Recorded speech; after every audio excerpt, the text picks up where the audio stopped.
Cara menghapus nomor HP pemulihan akun Google kita lewat laptop.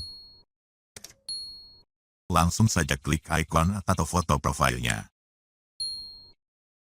Lalu pilih kelola akun Google Anda.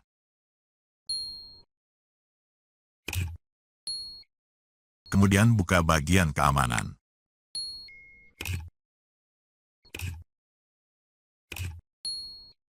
Lalu klik pada bagian telepon pemulihan.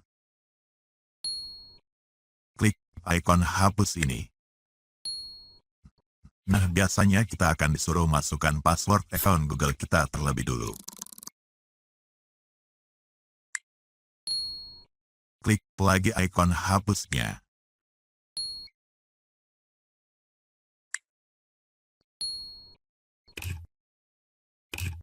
Nah, berhasil.